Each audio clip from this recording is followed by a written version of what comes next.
Hello friends, welcome to my channel. আমরা কিন্তু ইতিমধ্যে বর্গক্ষেত্র আয়তক্ষেত্রের ক্ষেত্রফল সম্পর্কে জেনে গেছি।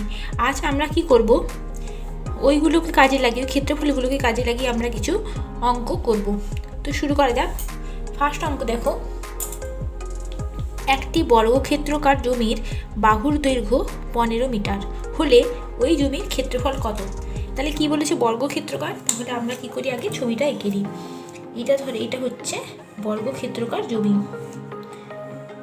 হলো। কি বলেছে, এটা একটি বাহুর দৈর্ঘ্য 15 মিটার, এটাও 15, একটি বাহু, যেহেতু এটা তো বর্গক্ষেত্র তাই জন্য এর প্রত্যেকটা বাহুর দৈর্ঘ্যই সমান 15 মিটার হলো। তাহলে আমাকে কী চেয়েছে, ওই জমির ক্ষেত্রফল। তাহলে বর্গক্ষেত্রকার জমির ক্ষেত্রফল নির্ণয় করতে আমরা কী করি, সূত্রটা হচ্ছে বাহু গুণিত বাহু। তাহলে এখানে একটা বাহু দৈর্ঘ্য 15 মিটার দিয়েছে, তাহলে বাহু গুণিত বাহু মানে 15 গুণিত 15। তাহলে লিখে ফেলি যে বর্গাকার জমির দৈর্ঘ্য সমান 15 মিটার, অতএব বর্গাকার জমির ক্ষেত্রফল সমান হচ্ছে, সূত্রটা কি, বাহু গুণিত বাহু। 15 গুণিত 15 কি, বর্গ মিটার। যেহেতু ক্ষেত্রফলের সময় আমরা বলেছি যে এককটা সবসময় বর্গ আসবে, এককে সবসময় বর্গ কথাটা আসবে। তাহলে বর্গ মিটার, তাহলে 15 আর 15 আমরা গুণ করে নিই। 15 5 5 25, 6 7, 1 5 5, 1 1 1, 5 12, তাহলে 225 বর্গ মিটার।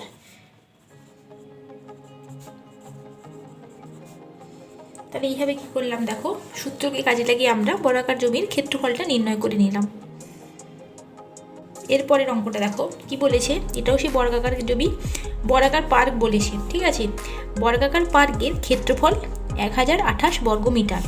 তাহলে ওই পার্কের প্রতি বাহুর দৈর্ঘ্য ও পরিসীমা কত? তাহলে আমি বর্গাকার পার্কটা আগে এঁকে নিলাম। এখানে কি বলেছে, 1028 বর্গ মিটার হচ্ছে এর ক্ষেত্রফল। এটা 1024 বর্গ মিটার, এটা হচ্ছে ক্ষেত্রফল। তাহলে কি চেয়েছে, এই বাহুটা কত, বাহু কত, আর বলেছে পরিসীমা, এই পরিসীমাটা কত চেয়েছে। তাহলে আমরা এক এক করে বার করি। তাহলে আমাদের কী বার করতে হবে, তাহলে বাহুর দৈর্ঘ্য বার করতে হবে। এক্ষেত্রে আমরা কি করব দেখো, 1024 আছে না, এটাকে আমরা উৎপাদকে বিশ্লেষণ করে নিব। দেখো এটা ভাঙ্গি, এটা কত দিবে, 2 দিয়ে যাবে, 2 5 10, 12, 2 5 10, 2 1 2, 2 2 4। আবার দেখো 512কে আমরা ভেঙে ফেলি, 2 দিয়ে ভাগ যাবে, এটা 2 2 4, 2 5 10, 2 6 12। এটা আবার 2 দিয়ে যাবে, 2 1 2, 2 2 4, 2 8 16। আবার 2 দিয়ে যাবে, দেখো 2 6 12, 2 4 8। আবার যাবে 2 দিয়ে, 2 3 6, 2 2 4। আবার দেখো 2 16, 2 8, 2 4, 2 2। দেখো 2 1। তাহলে আমরা এটা কি পেলাম দেখো, 1024 সমান আমরা কি পেলাম, কটা 2 পেয়েছি দেখো, 1 2 3 4 5 6 7 8 9 10, 10টা 2 লিখে ফেলি। 1 2 3 4 5 6 7 8 9 10, 1 2 3 4 5 6 5 6 7 8 9 10। ঠিক আছে, এবার দৈর্ঘ্য বার করতে হলে কী করতে হবে দেখো, প্রতিটা 2কে আমার একটা 2 ভাবতে হবে। তাহলে প্রতিটা দুটো 2 মিলে আমরা কি পাচ্ছি, এই যে 2 স্কোয়ার পাচ্ছি। আবার দেখো গুণিতক, আবার দেখো এই দুটো 2 মিলে 2 স্কোয়ার।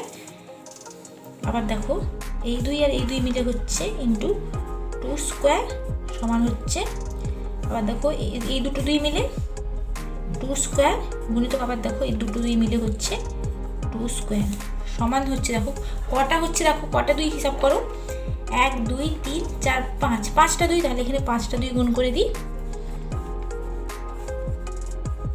1 2 3 4 5 এর হোল স্কোয়ার সমান হচ্ছে, এখন গুণ করি, 5টা 2 গুণ করলে কত হয়, 2 2 4, 4 2 8, 8 2 16, 16 2 32, 32 স্কোয়ার। এবারে দেখো আমরা তাহলে সূত্রটা কি পেয়েছিলাম, বা ক্ষেত্রফল সমান বাহু স্কোয়ার।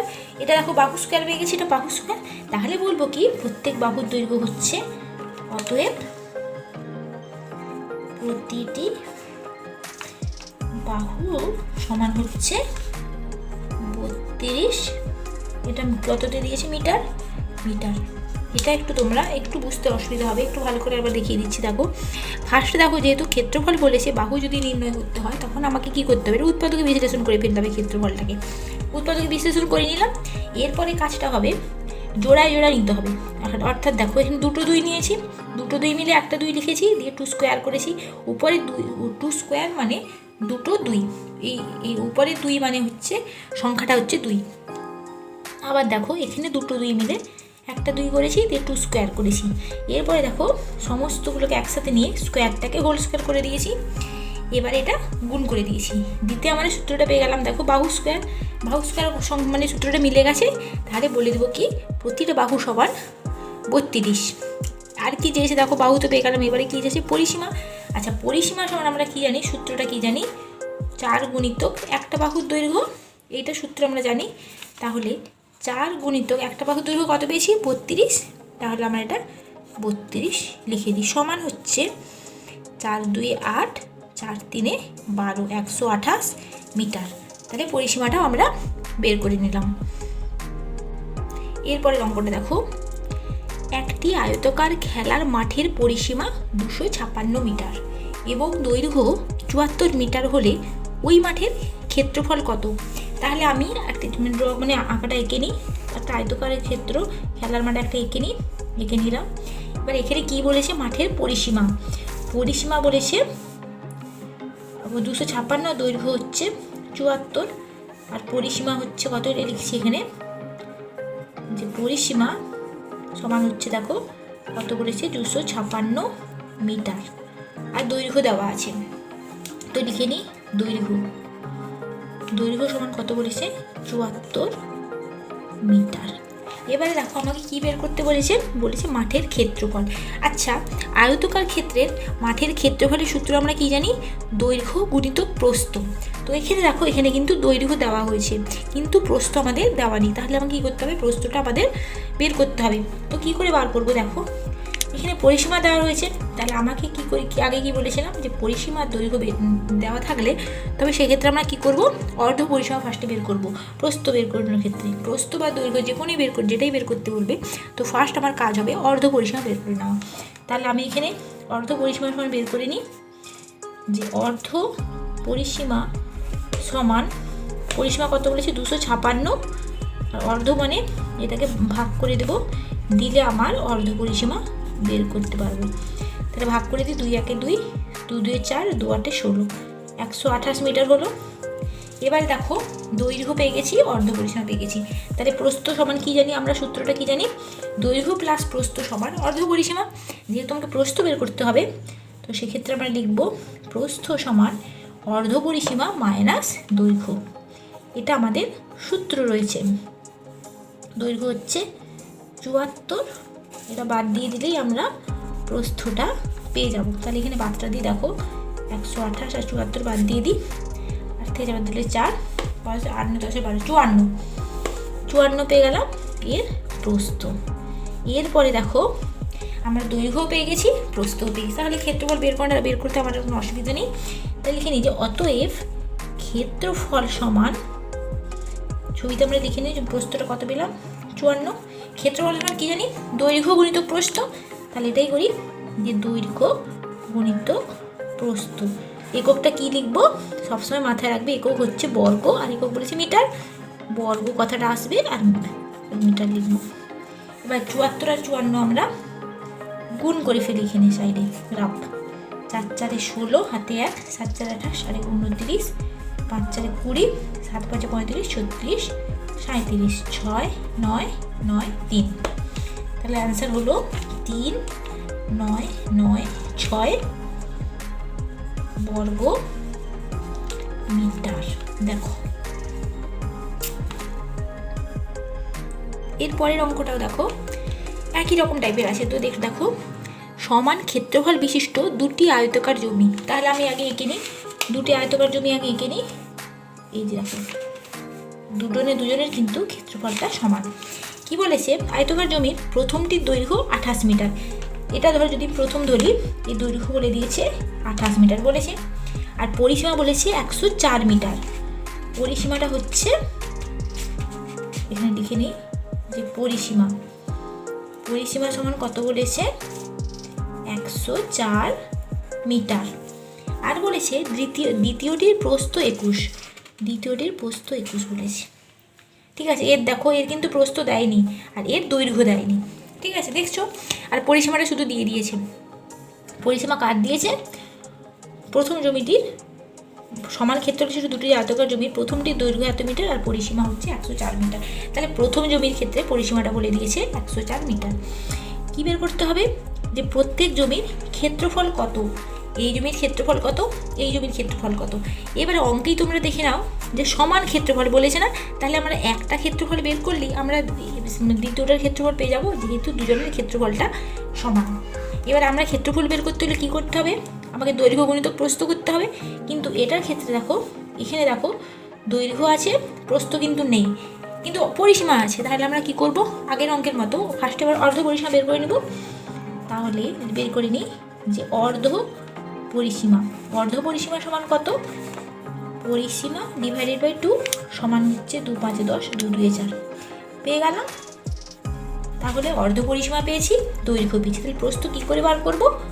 অতএব প্রস্থ, এগুলো সব হচ্ছে প্রথম জমির ক্ষেত্রে, ঠিক আছে? তাহলে প্রস্থ কত? অর্ধ পরিসীমা পেয়েছি, অর্ধ পরিসীমা থেকে আমরা কি করব? দৈর্ঘ্যটা বাদ দিয়ে দেবো, দিলে আমরা প্রথম জমির প্রস্থটা পেয়ে যাব। সমান কত? 52 থেকে 28 বাদ দিতে হয়, 9 10 11 12 4 থেকে 2 বাদ দিতে হয় 2, 28 মিটার। তাহলে দেখো প্রথম জমির ক্ষেত্রে দৈর্ঘ্য হচ্ছে 28, প্রস্থ হচ্ছে 24। কী বের করতে বলেছে? ক্ষেত্রফল। তাহলে ক্ষেত্রফলের আমরা কী সূত্র জানি? ক্ষেত্রফল সমান আমরা কি জানি? দৈর্ঘ্য গুণিত প্রস্থ। তাহলে দৈর্ঘ্য কত? 28 গুণিত প্রস্থ হচ্ছে 24। কত? বর্গমিটার, কারণ ক্ষেত্রফলে আমার বর্গমিটার কথাটা আসবে। তাহলে 28 আর 24 গুণ করলে হচ্ছে, তাহলে ক্ষেত্রফলটা পেলাম, তোমরা গুণ করে দেখবে 672 হচ্ছে। 672 বর্গমিটার হলো এর ক্ষেত্রফল।